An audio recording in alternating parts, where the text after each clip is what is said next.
Hello,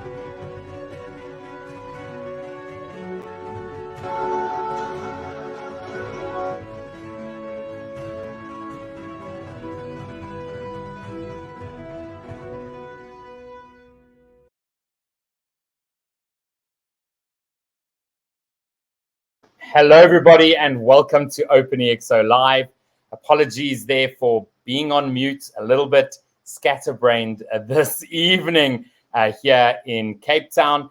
This week, we have Tom Husson, who is currently in Brussels, and you can see an amazing lineup of awesome community members who are coming up in the coming weeks as well. But before we get Tom up here on screen, I do have a few words from some community members that have been shared. And the first one comes from Azim, and he just said, I love working with Tom as he constantly brings new perspectives and insights in developing new solutions.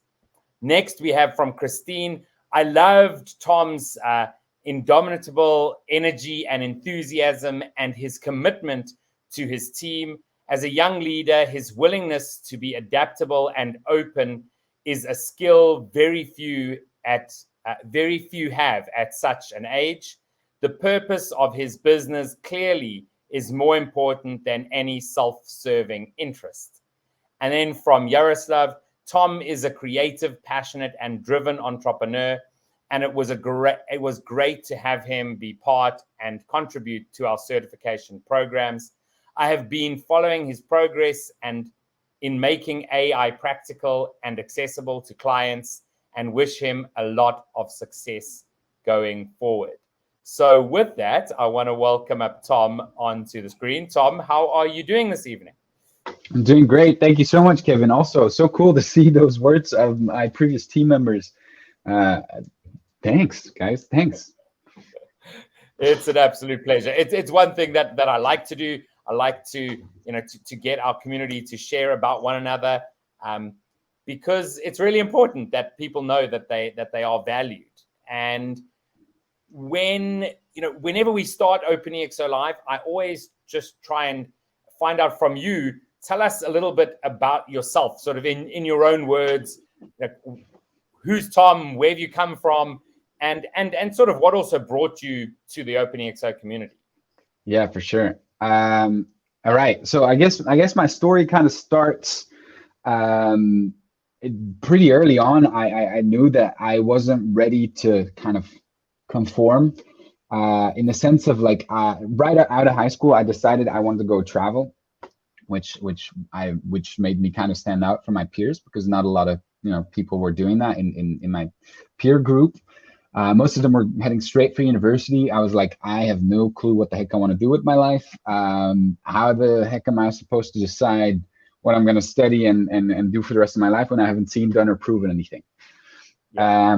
And so I tried to figure out a way to go traveling.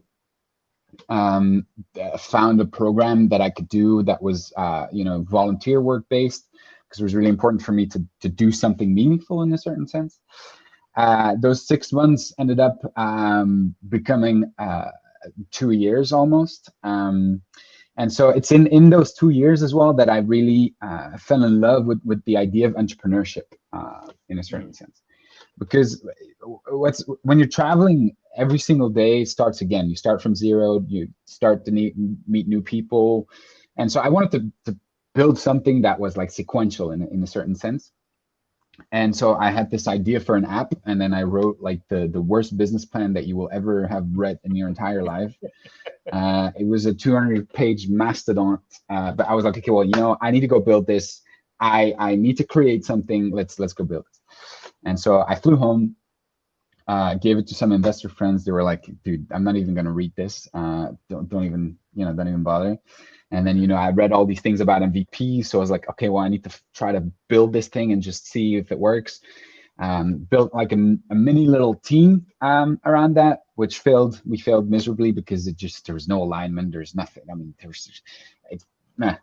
didn't work. But then that kind of led me to go study computer science, because I really wanted to have that hard skill of building something.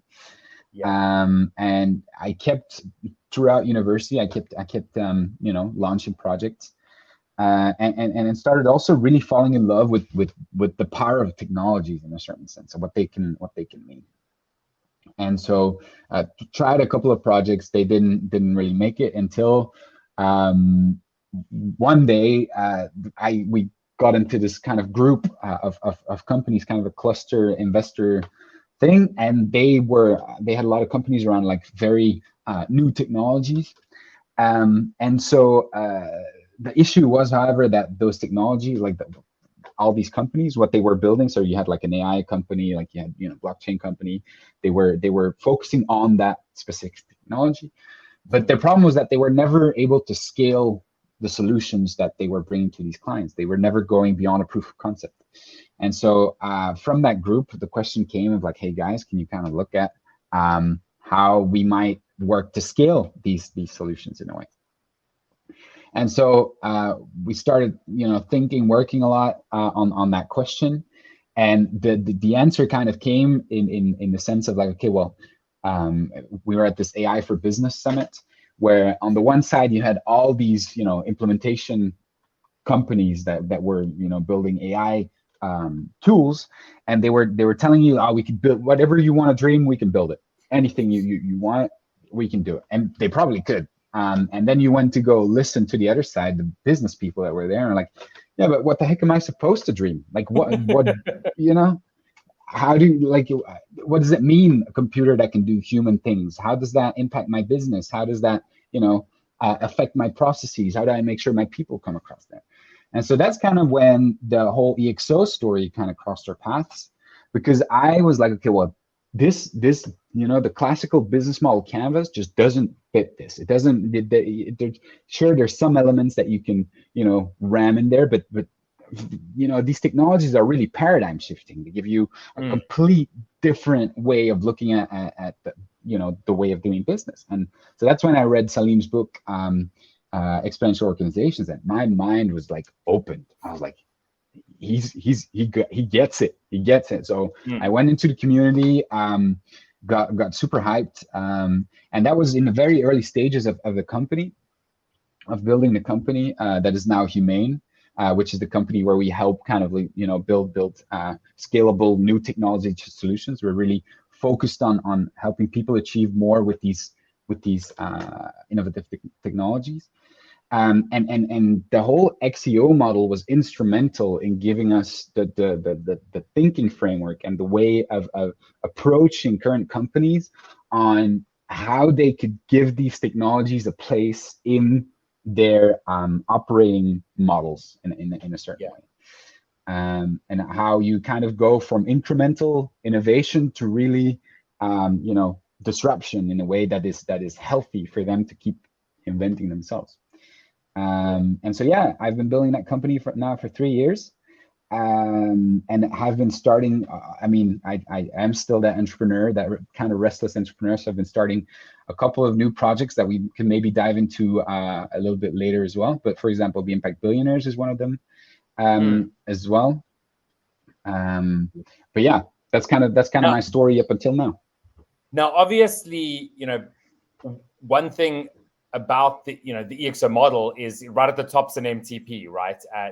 That massive transformative purpose. And I know that everything you are doing is all in alignment, and so that's obviously all in alignment to your MTP. Are you happy to sort of share what that is? Yeah, for sure, absolutely. And it's a journey, right, to kind of find your own MTP, and it has evolved a couple of times. But I think I think my biggest or the thing that drives me the most, or that kind of helps me align all my thinking, is really that I want to accelerate the world from what I think we are today in a shuffle economy to a purpose economy. And there's a couple of, again, I'm still in the process. It's such a big thing, right? Deciding on this is my MTP, but there's definitely this line, this drive of, I think there's a couple of big issues with the world today, in the sense of like, one of them is very like hyper optimization for financial capital only. I think there's a very broad spectrum of capitals that make this world work. I think social capital, intellectual capital, environmental capital, these need to be aligned a lot more and create built into a system that make more sense. Like I think as long as we have the concept of externalities, our system just isn't good enough at describing how we create value in a sustainable, coherent way yet. So for me, again, like that shuffle, like going from that shuffle economy towards that purpose economy is really where, you know, instead of having to go to work, we all get to go to work. I think if we can get to a space where people love what they're doing in every single sense, and that could be whether, you know, deciding to be the best parent for the next 5 years because you just become a dad, or if you want to go study black holes because you know that's super interesting to you. I think there's so much value to be unlocked still from so many people, and I think that doesn't only come from the individuals, but that also comes from the system in which we all kind of operate. And so a lot of the work that I do is guided by how can I upgrade that system in a way. No, absolutely. I mean, that makes perfect sense and resonates, you know, a lot with me personally. You know, when I look at sort of my MTP, which is around, you know, unlocking that purpose that lives within others, right? You know, I truly believe that there is so much potential, but you're right. I can remember having a conversation once with someone saying that it's like the way the world's structured now is that it's rigged in a way that hamstrings a lot of purposeful, you know, people and organizations, etc., because there is such a focus on financial capital, and so, you know, I think these are, I mean, vital and important things to be discussing, and I mean, although, I mean, not to be taken lightly, because we're talking about quite a massive sort of shift in the way we sort of think and do things. Now, you mentioned the impact billionaire. Like, I mean, that obviously, you know, fits right in there with, you know, with that purpose. Can you tell us a little bit more about what that's about? You're asking my sweet. I would love to. Yes. So I think the idea of the impact billionaires kind of came to me of like, okay, well, you're an entrepreneur now. What's the end? Like, what are we working towards? And then, you know, on the one side, you have this idea of becoming a billionaire, somebody that acquires, you know, $1 billion, euros, whatever it is. And I was like, well, that feels in a way kind of empty to me, personally. Yeah, this was personal. And then I was like, okay, well, what's the alternative? Okay, so there's like, if you know, you have impact, and then you have like income, you know, and here you have Jeff Bezos, let's say, and then there you have Gandhi.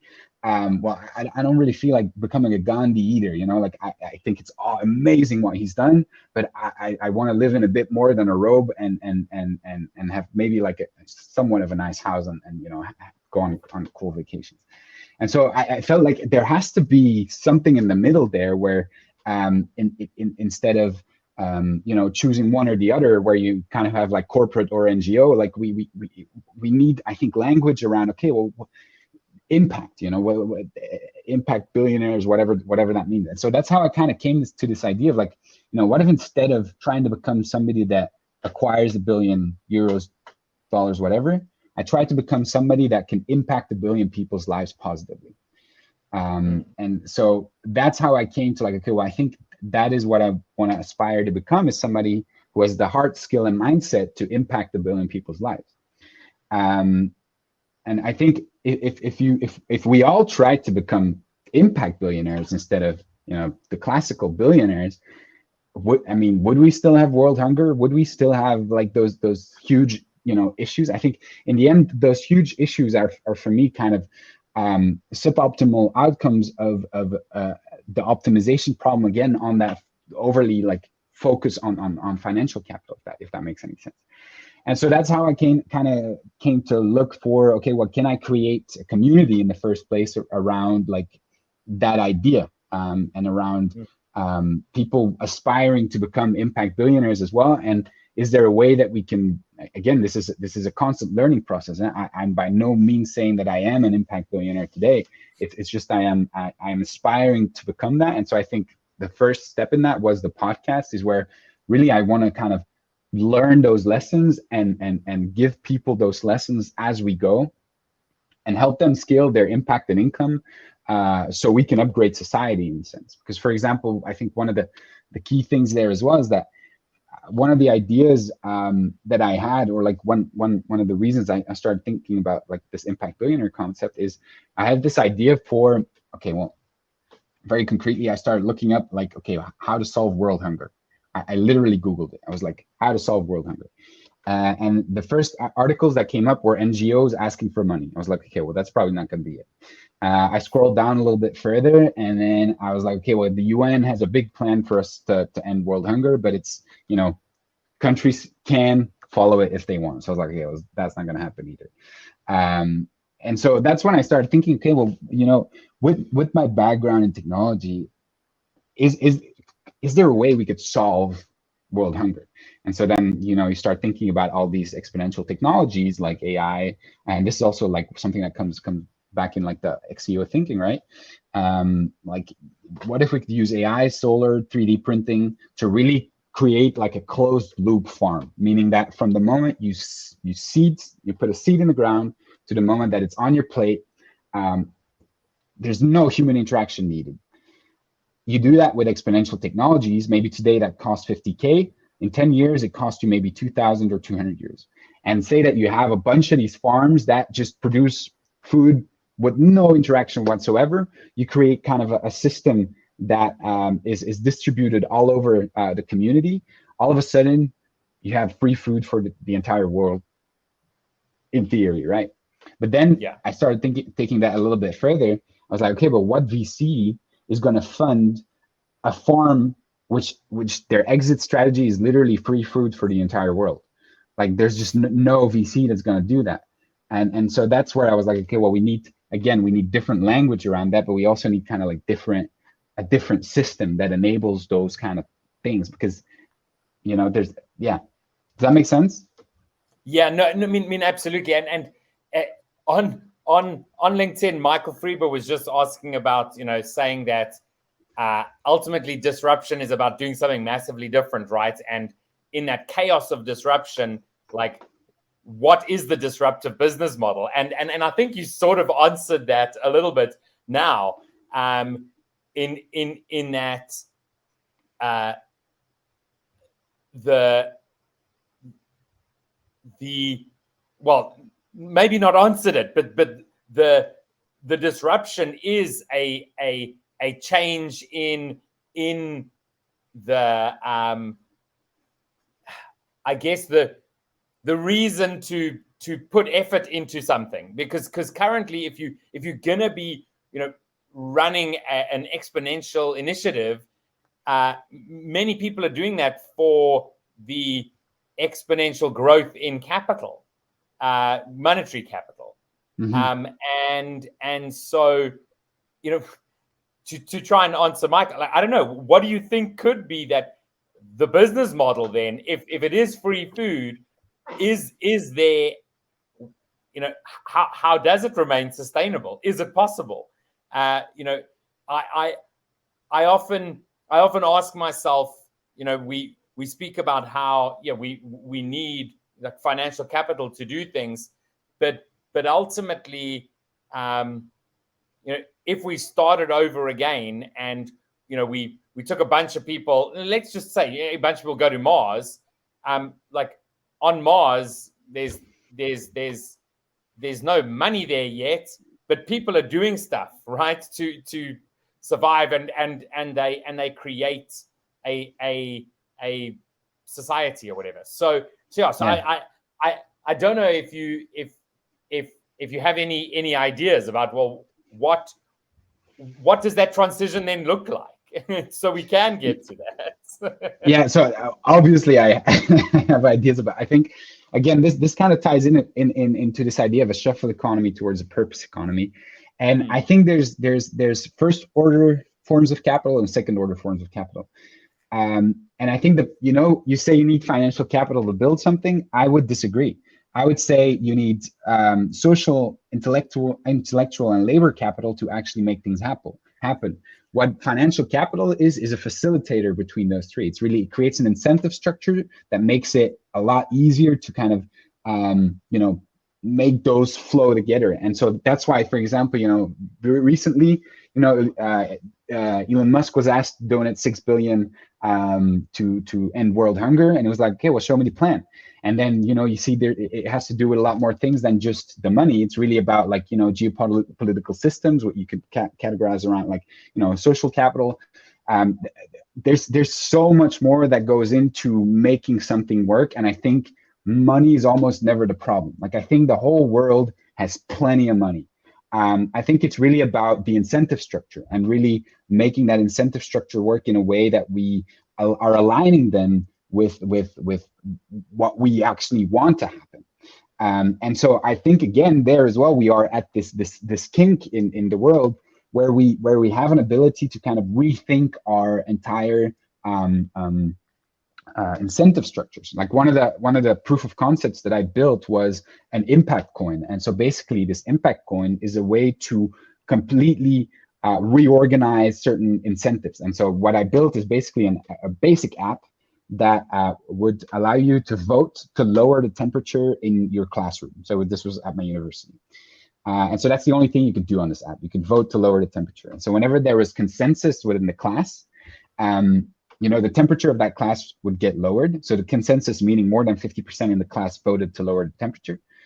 And then everybody that voted to lower the temperature was paid out in a micropayment of this impact coin. And then the market cap of this impact coin was equal to what the university was able to save on a 6-month period on their electricity bill or on their heating bill. And so that way you have, social capital because, you're going to tell your friend, just bring your jacket. We're literally getting paid to, bring your jacket. to bring a jacket. You have environmental capital because you're, using less energy for things that you don't really need it for. And so you get an opportunity to kind of rearrange that incentive structure in a way that is a lot more aligned with what we're actually trying to accomplish. And so again, that's why I also call it a purpose economy, because the main important thing then becomes like thinking about, okay, but what purposes do we want to achieve? Like that, those become like the most important questions in that system, because we now have the opportunity to consciously choose what purposes we want to pursue. And that's why, again, I love the XEO model, because it really starts with that MTP. It's really like, what do you want to stand for? And I think that starts with businesses, but then that expands towards like our entire ecosystem and economy on how we interoperate with each other. So that to answer like the business model question is, I think that's where the business model is just different. It's still it's detaching this very like our very drilled brain on it. It is about financial capital towards, okay, but no, it's about creating value. And especially if we, go into this world of abundance, there's different things that we start valuing. Like it's very clear that, money by itself has diminishing returns.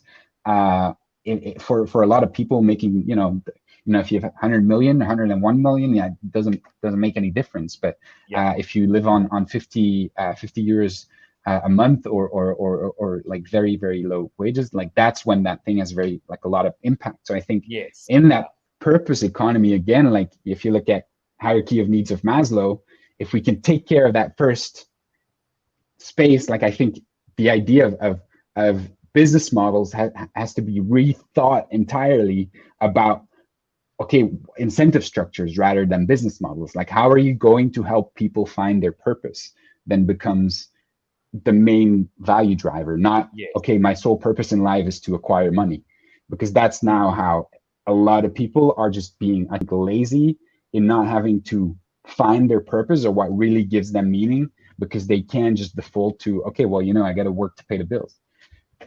Yes. Sorry, that was a big rant. But no, Tom, that's resonating so much. The main issue we have is the amount of time we have here, and actually, that is the one sort of capital we have, time, that is finite, right? We don't even know how much we have of it. But we are going to have to call this to a close, and we need to have many more discussions. I actually think a full-on community discussion about what you've been speaking about is really something important, right? And that could be extremely interesting.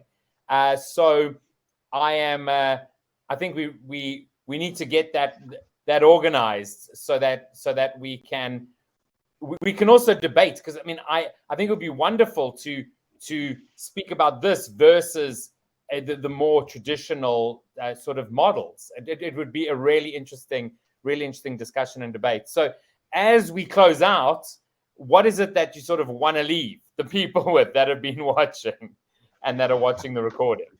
I hope it's clear, but I really hope that people take the time to think about, what is my true purpose in life?